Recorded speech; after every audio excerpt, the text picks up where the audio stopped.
ابھی جو کچھ ہو رہا ہے یہ کوئی آزاد کشمیر کی تاریخ میں ایسا کچھ نہیں ہے کہ جس وزیر اعظم کے خلاف اپنی پارٹی کے وزیر اعظم کے خلاف عدم اعتماد لا رہے ہیں اور وہ وزیر اعظم جس کو کلی اختیارات تھے اس کے پاس ایک ممبر اسمبلی نہیں ہے تو یہ اپنی موت خود مرتے جا رہے ہیں. میں نے پہلے بھی کسی پروگرام میں کہا تھا کہ یہ ہمیں ضرورت نہیں ہے کچھ کرنے. اور مسلم لیگ وہ جو لوگ جن لوگوں نے پیپلز پارٹی پی ٹی آئی کو ووٹ دیے تھے آج وہ جو سوچنے پہ مجبور تھے. اور میں آپ کو بتاؤں کہ مسلم لیگ نون نے بہترین ووٹ لیے تھے, اس کو ایک سازش کے ذریعے ہرایا گیا تھا. اب بھی دوبارہ انشاءاللہ مسلم لیگ نون گورنمنٹ بنائے گی ایک وقت میں. ابھی ہم دیکھتے ہیں یہ کھیل کس طرح کھیلتے ہیں. سردار طارق صاحب, آپ نے وزارت امور کشمیر کے حوالے سے بات کی تو آپ کیا سمجھتے ہیں کہ ایک دور میں آپ نے دیکھا ہوگا کہ پہاڑی بکرے کی بات ہوئی اور پھر آپ نے دیکھا ہوگا کہ قیمت لگائی گئی کشمیریوں کی, وزارت امور کشمیر نے اس طرح کے بیانات جاری کیے. موجودہ وقت میں جو علی امین گنڈافی تھے ان کی جو سچویشن تھی وہ بھی آپ کے سامنے رہی. تو آپ کیا سمجھتے ہیں کہ اس ساری سچویشن میں کیا آخر کب تک کشمیری جو ہے وہ وزارت امور کشمیر کے ذریعے اپنی ٹیکسی چلاتے رہیں؟ بہت زبردست بات کی آپ نے, اور اس میں پورے آزاد کشمیر کا ہر ذی شعور اور نوجوان بچہ اور بزرگ یہ سوچتا ہے. اور یہ جو آپ نے پہاڑی بکرے کی بات کی یا سابق وزیر امور کشمیر کی بات کی, تو یہی وہ سابق وزیر امور کشمیر تھا جس نے تمام فنڈ آزاد حکومت کو ٹرانسفر کیے تھے. اور اس کی نسبت جب یہ گورنمنٹ آئی اور انہوں نے چپکے سے واپس اپنے فنڈز لے لیے, تو اس سے یہ ثابت ہوتا ہے کہ جو سابق امور کشمیر تھا اس نے آزاد کشمیر کے اندر بہترین کام کیے. اور اس موصوف نے آزاد کشمیر میں کہہ کے دیا آپ صحافی ہے, آپ بہت سارے لوگوں کے درمیان میں بیٹھے, کوئی ایک کام آزاد کشمیر کا, کوئی سنگل کام جو اس امور کشمیر میں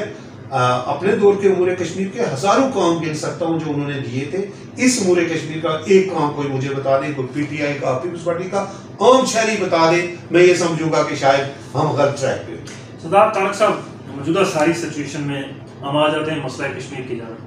آپ دیکھیں کہ جب ہماری آزاد کشمیر کی یا پاکستان کی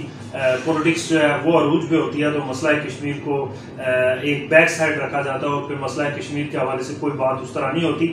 اس میں بجائے یہ نہیں ہے کہ میں آپ کے سامنے ہوں یا آپ میرے پروگرام میں فاروق حیدر صاحب کی بات کروں گا, میں یہ وجہ سمجھتا ہوں کہ راجہ فاروق حیدر صاحب کا مسئلہ کشمیر کے حوالے سے ہمیشہ جو ہے وہ ایک بڑا جاندار کردار رہا ہے. لیکن موجودہ سچویشن میں مسئلہ کشمیر جو کو اس طرح سے اجاگر نہیں کیا گیا, اس بات کو میں انیار کرنا چاہ رہا ہوں. اور میں آپ کو یہ بھی بتانا چاہ رہا ہوں کہ مسئلہ کشمیر کے حوالے سے موجودہ سچویشن میں آپ کیا سمجھتے ہیں کہ ہماری جو لیڈرشپ ہے وہ مسئلہ کشمیر کے حوالے سے سنجیدہ ہے؟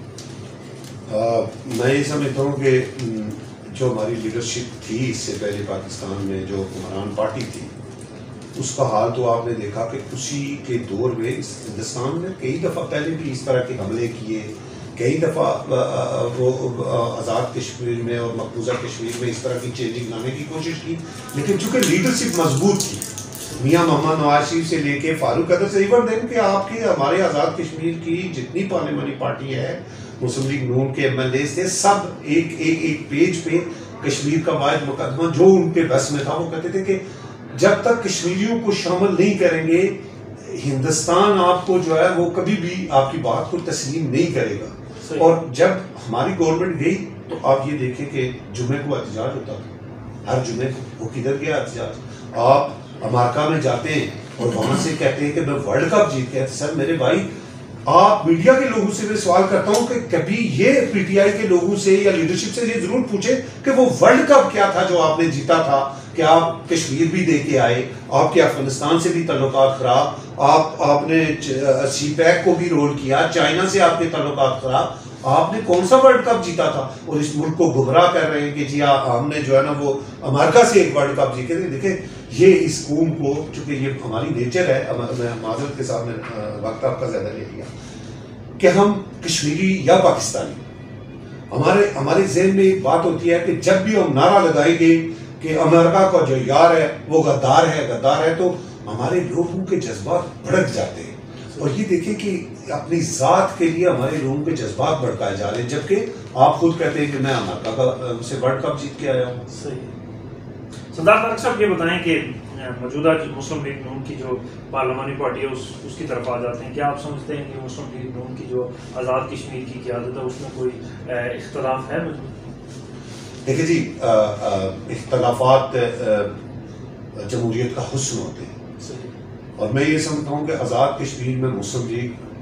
کا جو بھی ورکر ہے، جو بھی لیڈر ہے، وہ میاں محمد نواز شریف کے فیصلے کو مانتا بھی ہے، تسلیم بھی کرتا ہے اور اپنا قائد میاں محمد نواز شریف کو مانتا ہے۔ اب اس کے لیے جو آدمی میاں محمد نواز شریف کو مانتا ہے وہ مسلم لیگ میں بڑی اہمیت کا عمل ہے، اور میں یہ سمجھتا ہوں کہ یہ جو چھوٹے موٹے اختلافات ہوتے ہیں یہ دور ہو جائیں گے، اور یہ کوئی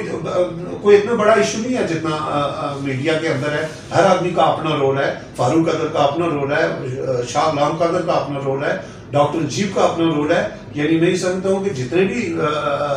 سینئر لیڈرشپ ہے، طارق فاروق صاحب ہیں، مشتاق مناز صاحب ہیں، سب کا اپنا اپنا رول ہے، اور ہم ہر ایک کا رول اس کی جگہ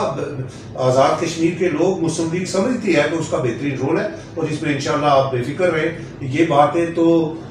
رائے کے لیے بھی چلتی تھی، آج ان لوگوں کے منہ پہ تماچا ہے کہ جب وہ مریم بی بی اور شہباز شریف صاحب جس انداز سے ملتے ہیں تو یہ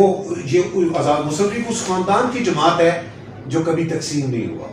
اور خاندانی روایات اگر کسی نے سیکھنی ہے تو وہ مسلم لیگ کی نون کی لیڈرشپ سے سیکھیں، اس لیے یہ چھوٹے موٹے معاملات کو یقین کیا۔ سردار صاحب، آزاد کشمیر کی جو موجودہ حکومت ہے جس کے خلاف تحریک عدم اعتماد پیش ہو چکی ہے، تو آپ کیا سمجھتے ہیں کہ جتنا ٹینیور ان کا گزرا ہے اس میں کوئی عوامی مسائل یا مجموعی آزاد کشمیر کے مسائل حل کرنے میں یہ کامیاب ہوئے؟ دیکھیں، جو گورنمنٹ میں آپ کا سوال ہے جو جن کے خلاف عدم اعتماد پیش ہوئی ہے انہوں نے کوئی کام کیے؟ سر انہوں نے، میں نے پہلے بھی کہا تھا کہ انہوں نے اعلانات کیے، اور وہ آپ اگر دیکھیں تو 500 ارب سے لے کے پتہ نہیں کتنے ہزار ارب روپے آزاد کشمیر کو پہلے اعلانات میں مل چکا ہے، اور پریکٹیکل گراؤنڈ کے اوپر میرا خیال میں 1 کلومیٹر سڑک نہیں بنی ہے سر، 1 کلومیٹر سڑک نہیں بنی ہے، تو آپ 18 20 25 وزراء تو رکھ لیتے ہیں، ان کی جو اخراجات وہ تو نکالتے، لیکن صرف آزاد کشمیر گورنمنٹ جو نائب گورنمنٹ تھی جس کو خود اپنی جماعت سے مار پڑ رہی ہے، اور اس جماعت کو آزاد کشمیر کی پٹ گئی ہے جماعت کہ انہوں نے صرف اڈاپٹ کر لیا،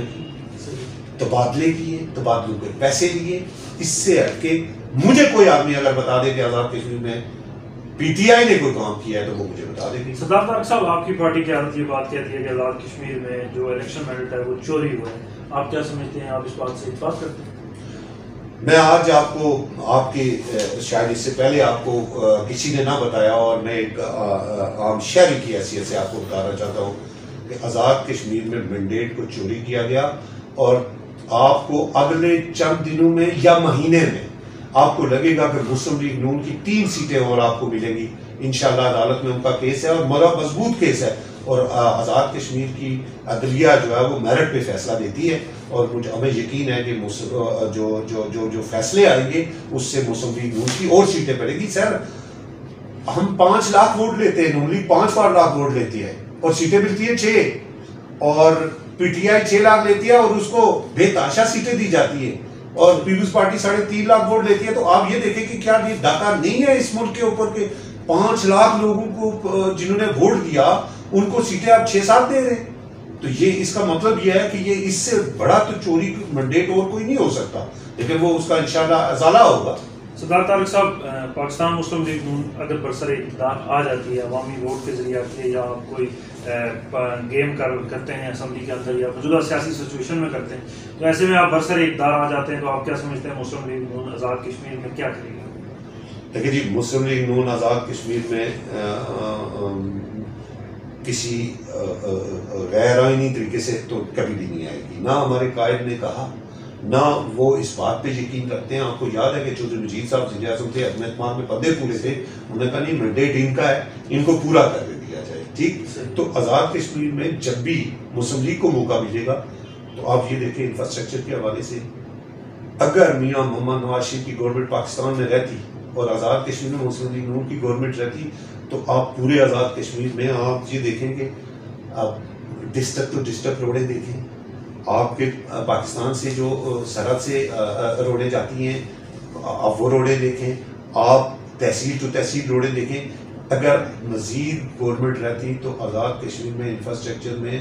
آپ کے کام ختم ہو جانے تھے اور پھر آپ ایجوکیشن پہ ہیلتھ کے اوپر پورا فوکس کر کے پورا سردار طارق صاحب میرا آخری کوشچن ہے آپ کی جانب کہ مسئلہ کشمیر کے حوالے سے